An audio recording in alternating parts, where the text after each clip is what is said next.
জীবন, এক নারীর ছবি, মোবাইলের উলঙ্গ ছবি, অশ্লীল দৃশ্য, বেহায়াপনার সিনারি, এটা জীবনের শেষ কথা না বাজান। তুমি এজন্যই পৃথিবীতে আসো নাই যে সারা দিন শুধু মহিলার পিছনে শাহওয়াত, এক লজ্জাস্থানের শাহওয়াত, এক যৌন সুখ, এতটুকুর জন্যই তুমি পৃথিবীতে আসো নাই। আরো বহু উদ্দেশ্যে তোমাকে পৃথিবীতে পাঠানো হয়েছে। তুমি শুধু দিবা রাত্রি বেডি লইয়া বইয়ে দেখবা, এটার জন্য তোমার এই পৃথিবীতে বানায় নাই বেটা। আমি ডাইরেক্ট বললাম, খোলামেলা বললাম, খোলামেলা বললাম। এক চুল আমি দেখলাম ছেলে, চুল তো কাটছে কাটছে, এরকম চতুর্দিকে নাই, এরপরও এটা ধরে রাখছে, এমনি ধরে রাখছে, এটা হাঁটতে আছে, এটা নিয়ে কোনো ফইরা নিয়ে যায়। হাইতের চুল, আশ্চর্য। দিবা নিশি এক চুলের জন্য এতটা ফিকির করা, পৃথিবীতে তুমি এজন্যই আসছো? এই চুল লইয়া এত মেহনতের কি আছে? এতটা পরিশ্রম করার কি দরকার চুল নিয়ে? 2000 টাকা দিয়া চুল ডিজাইনেবল করলে কোন ছাগলে তোমার চুলের কারণে তোমার ফিসি ফিসা আসছে সেই কৌসাই নাফিকটা বুঝি পৃথিবীতে একটা ডিজাইনার হইল? হ্যাঁ, পৃথিবীর কোন দেশে কোন ভদ্রলোকের কাছে নাফিক ডিজাইনার? কথা বলেন না কেন মিয়া? কোনখানে আছে এরকম? তাহলে এই চুলের ডিজাইনার কে? নাফিকটা ছাড়া কে? কথা কয় না। বুয়েটের ইঞ্জিনিয়ারে এই চুলের ডিজাইন করছে, ঢাকা ইউনিভার্সিটির লেকচারাররা, প্রফেসররা এই ডিজাইন করছে। তো কে করছে এটা? নাফিকটাই করছে বেটা। তোর রুচি দেখ বেটা, তুই বেটা, তোর শিক্ষার গুণ তুই দেখ বেটা, তোর নিজের বিবেককে তুই বল বেটা। তোর ডিজাইন কে করলো? আমার এই ডিজাইন মোহাম্মদ আরবির ডিজাইন, আমার এই দাড়ি আমার রসুলের ডিজাইন, আমার মাওলার দেওয়া ডিজাইন। তোমারটার লগে তুমি তুলনা করো? আমার চাইতে তুমি বুদ্ধিমান কেমনে? বুঝায় দাও আমারে। দাঁড়াও, দাঁড়াও বেটা, বলো মিয়া। কোরআনুল কারীমে আছে, আল্লাহ তাআলা বলেন, ওয়ালাকাদ খালাকনাকুম সুম্মা সাওয়ারনাকুম। বান্দা, আমি তোমাকে বানিয়েছি, আমি তোমাকে সাজিয়েছি। বানাইছে কে? সাজাইছে কে? এটা কোরআন। আল্লাহ বলে, আমি বানিয়েছি, আমি সাজিয়েছি, বানাইছি আমি, সাজিয়েছি আমি। আমার সাজের চাইতে উত্তম সাজ হইতে সিবগাতাল্লাহ, ওয়ামান আহসানু মিনাল্লাহি সিবগা।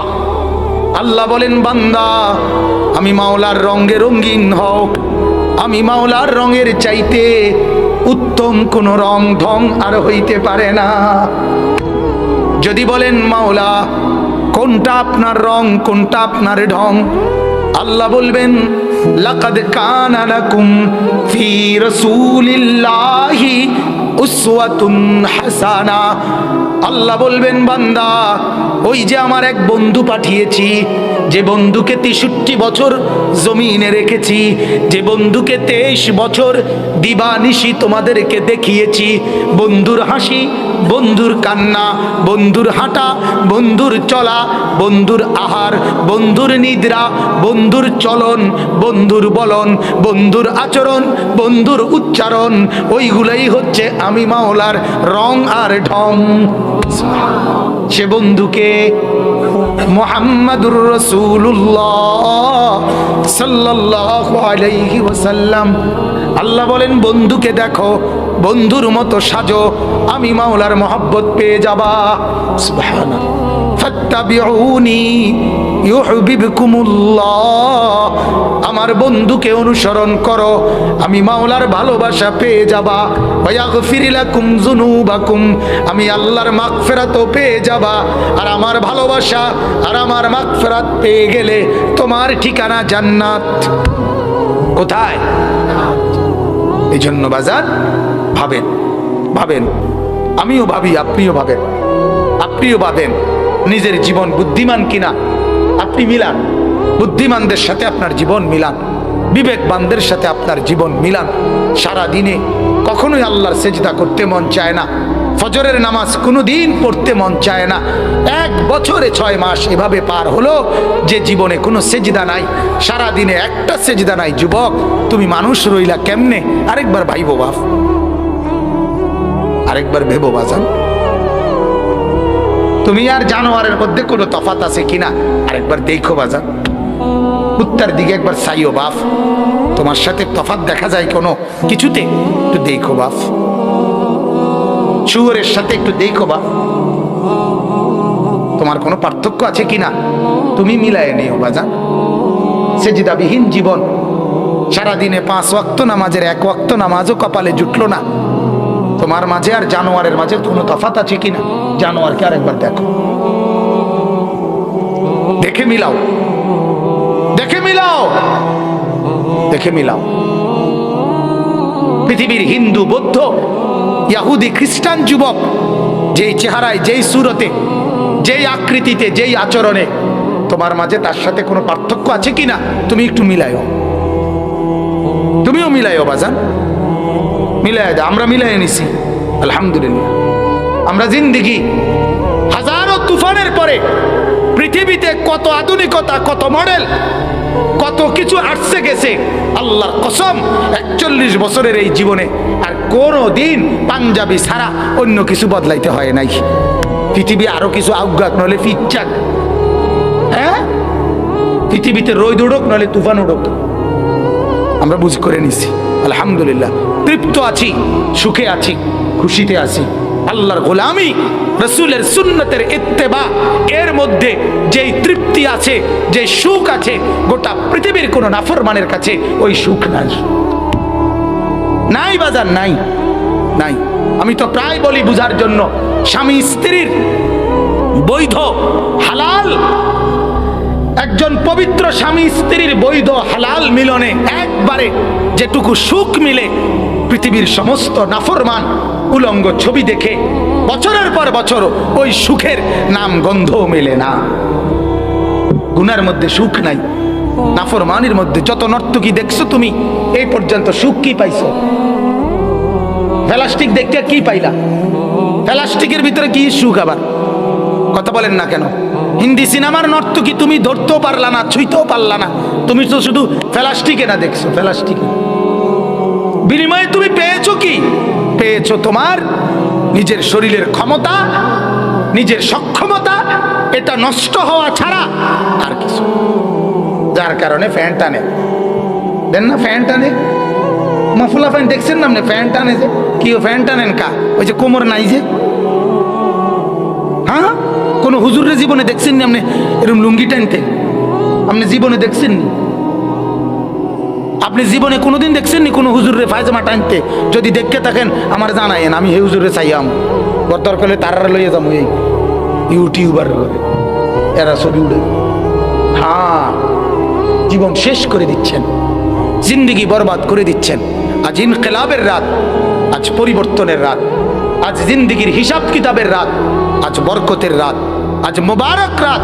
এই মুবারক রাতে যুবক, মুসলমান, পর্দার আড়ালের মা আর বোন, সবার কাছে অনুরোধ, এক ভাইয়ের অনুরোধ, এক বন্ধুর অনুরোধ, এক সন্তানের অনুরোধ, আপনাদের এক দরদি বন্ধুর অনুরোধ করছি বাজান, নিজেদেরকে বদলান, নিজেদের জীবন আরেকটু সাজান। এভাবে লাগাম ছাড়া জীবন ছেড়ে দিয়েন না। জিন্দেগি যেভাবেই কাটান, রাত ভোর হবেই, দিন রাত হবেই, কবরে যেতে হবেই। ঠিক কিনা বলেন না? মানেন কিংবা না মানেন, গ্রহণ করেন কিংবা বর্জন করেন, হ্যাঁ, আল্লাহর গোলামি করেন আর নাফরমানি করেন, নির্দিষ্ট সময়ে চলে কিন্তু যেতেই হবে। হবে কিনা বলেন না বাপ? হ্যাঁ, রাত কিন্তু ভোর হয়ে যায়, দিন কিন্তু রাত হয়, সকাল দুপুর হয়, ছোট্ট শরীর যৌবন হয়, যৌবনের শরীর আবার বৃদ্ধ হয়, হয় কিনা? দেখতে দেখতে ওনার খবরও নাই কোন দিন ওনার জওয়ানি শরীর থেকে শরীরের সক্ষমতা চলে গেছে হাত হাতের জায়গায়, কিন্তু কি সেই যৌবনের শক্তি আছে না? হাত পাও সব জায়গায় আছে না? কথা বলে না কেন? কিন্তু ভেতরে শুধু কি নাই? জওয়ানিটা নাই, শক্তিটা নাই। আল্লাহ তাআলা বলেন, এভাবেই বান্দা রাত আর দিনের আবর্তনে কোনো এক ফাঁকে আমি তোমার যৌবনের শক্তি, তোমার এই জওয়ানি আমি দূর করে তোমাকে বৃদ্ধ বানিয়ে দেব। তুমি টেরও করতে পারবে দেখতে দেখতে। আমার বয়স যখন 40 বছর শেষ হয়েছে, এরপর থেকেই আমার কোমরে ব্যথা, মেরুদণ্ডের হাড়ে ব্যথা। আমি একটা আলাদা সিটে বসি, এটাতে না বসলে আমি ব্যথা পাই। আপনার এটা ডাক্তার দিছে আমারে। আমি প্রথম যেদিন এই কোমরের ব্যথা, মেরুদণ্ডের ব্যথার জন্য প্রথম যেদিন ডাক্তার দেখাইছি, উনি আমারে জিগাইছে, হুজুর আপনার বয়স কত? আমি বললাম 40 শেষ হয়ে স্যার 41-এ পড়ছে।